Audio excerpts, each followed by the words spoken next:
Happy Friday, beautiful humans.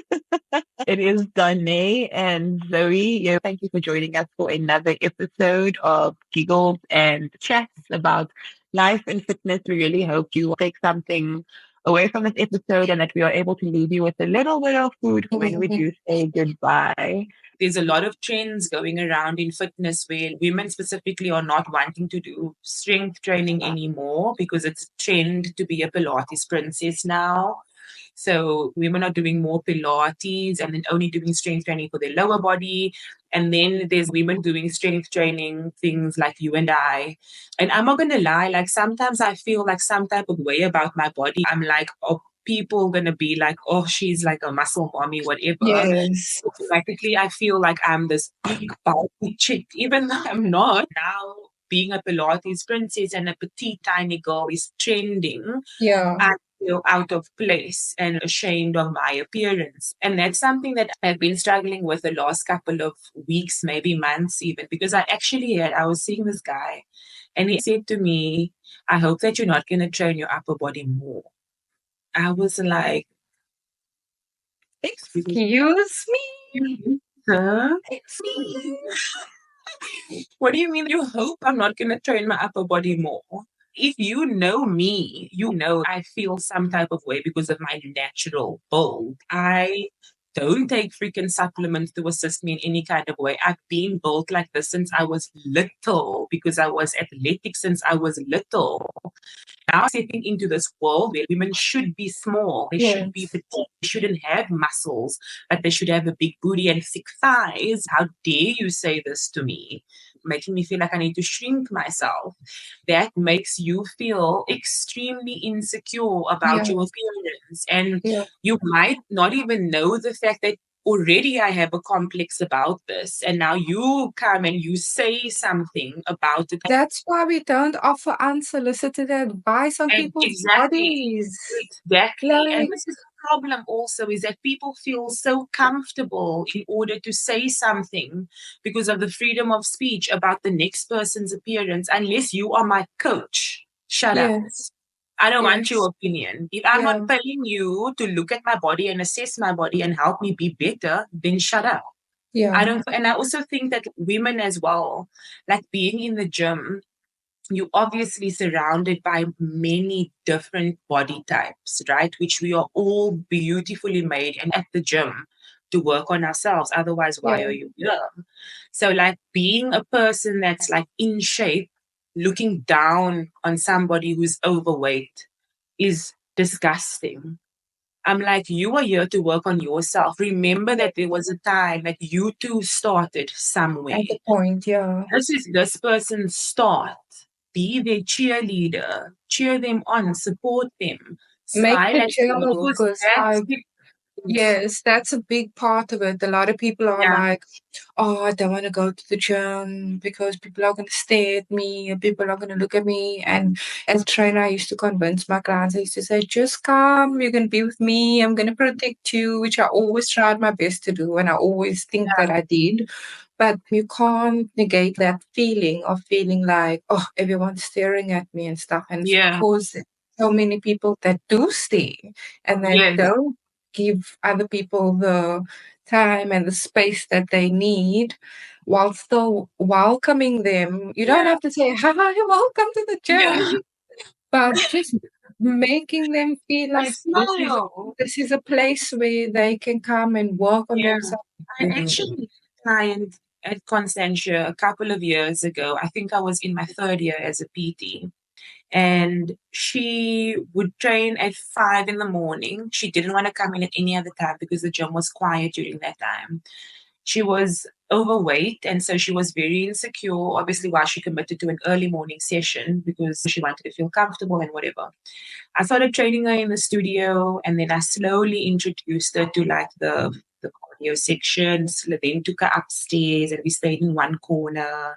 And then like months by, we went onto the actual floor and whatever. And she was feeling good and confident. One day we were doing, I don't know if you remember, they had that circuit upstairs. Yes. Yeah, so we were training at the circuit. They're using that step thing in the middle. The step in the middle. Yes. There were two other people using the circuit, but they were just using the step thing. She was going on the step thing, and this couple stopped and stared at her. She cried, Zoe.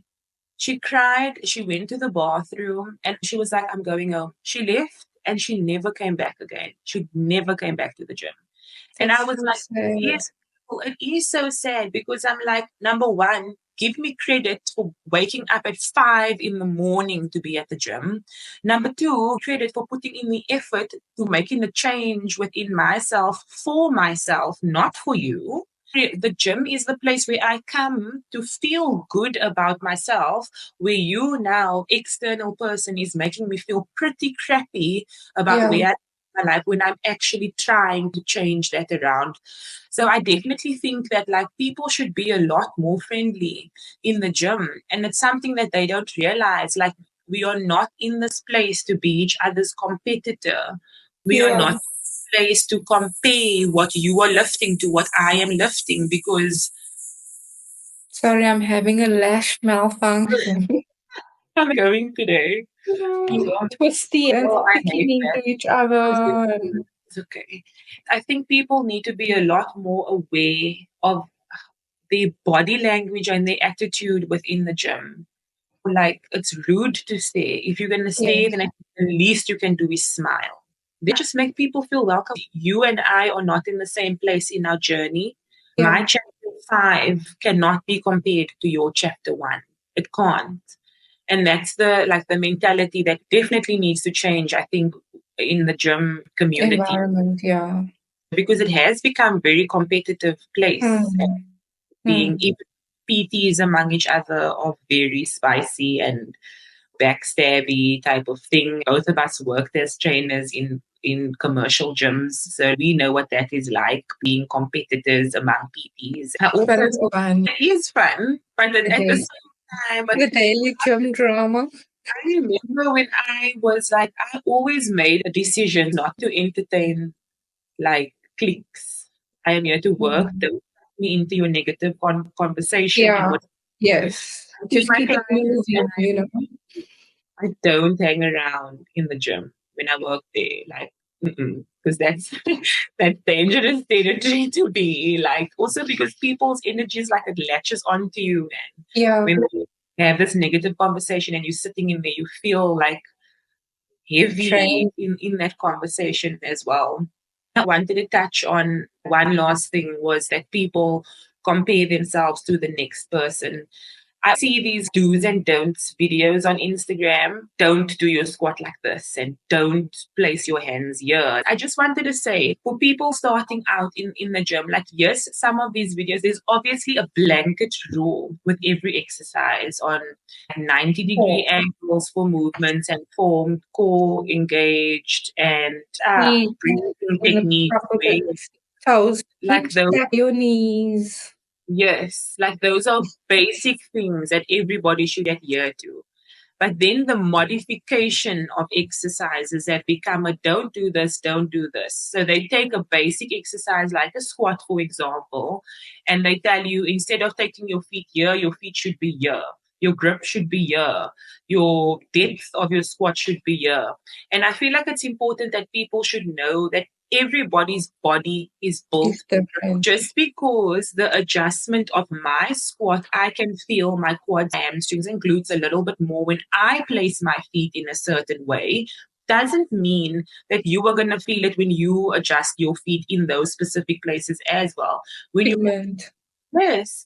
are modifying an exercise, you modify it according to your body, which is the purpose of modification, and understanding and being aware of your body, because doing something incorrectly, you can easily get hurt by following what Tom, Dick, and Harry did, that you don't even know what's happening. Example, if you are doing a squat, and I say squat down to 90 degrees, and you can only get into 45 degrees, so you can only get halfway there. But I'm like, no, your squat is wrong because you're not going the full 90. It doesn't work like that because of flexibility, mobility, posture alignment. There's so many things that come into play as to why you can't, or maybe you are unable to execute an exercise in a correct way at the moment. But then that's why modification of the exercise is invented.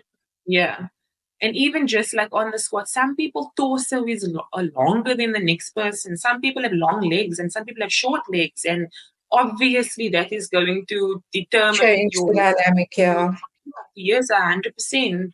And so I just wanted to leave you guys with that little bit of food for thought. When you are walking into the gym and you are watching the next person, don't compare yourself to them and where they are at in their journey. You have no idea what their training history is, how long they've been doing this for. Take note where you are in your journey, like what your plan is, and focus on that. And smile, please. Smile, be welcoming. And positive environment that the gym should be for all of us. And don't forget, becoming her. That's what Yes. you need to keep in your mind when you're feeling overwhelmed by all these feelings and these emotions. Channel that energy. Don't allow anybody to tell you anything and make them think that they have the power to say something about your body and where you are at. If they are not your coach, then tell them politely to shut up. Because this is your body, it's your temple, it's your home. And you should love it no matter what. Thank you guys. Thank you for joining us. I think we should finish off by saying that Donaé and I are personal trainers. We're not just giving random advice. We have a joint tenure of, I think, 20 years. It's super wild. We both started off as fitness instructors. Donaé and I know each other from 8 years so now. many different paths of life, actually. And then we were actually working together at Virgin Active. That's when we started a friendship. But we'll tell you a bit more. Interestingly enough, so Zoe's cousin and I went to school together. And then I met Zoe, I think, once at a family thing or a cousin's birthday or something. And then we went to study at the same place. And then I was like, oh, I know you. And she was like, oh, I know you. And we spoke occasionally. Like we didn't even have a friendship.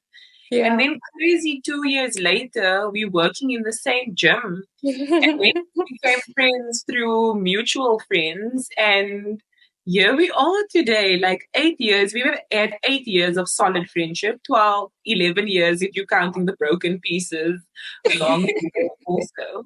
But that's so crazy, actually. I think what's wild is always like you meet so many people in your life, but the ones that stick, the fact that they stay for so long, like that always blows my mind because we meet so many people throughout our life that we like meet them once or whatever, but then they are just those friends and people that you'll know for the rest of your life. Yeah, which is amazing. I think it's beautiful. So that is a little bit of history of us. We're still working on introducing ourselves properly. I was telling Zoe, you do realize we didn't introduce ourselves. We just assume that people know who we are as if we are famous. Like, we are normal people. We need to introduce ourselves.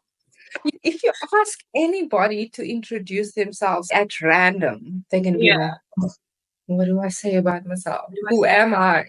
It's like an interview question. Tell me about yourself. And then you start having an epiphany and you start thinking, I don't know who I am. And you start searching. What's my purpose in this life? Thank you guys for joining. You guys are happy. I'm happy. Slowly introducing us. It's like a real friendship. You don't get to know everything about someone in the first episode. That's true. Thank you guys so much for joining us. I really hope that you took something meaningful and that you enjoyed listening to what Zoe and I had to share. We look forward to seeing you next time on Giggles and Glutes. Bye. Bye.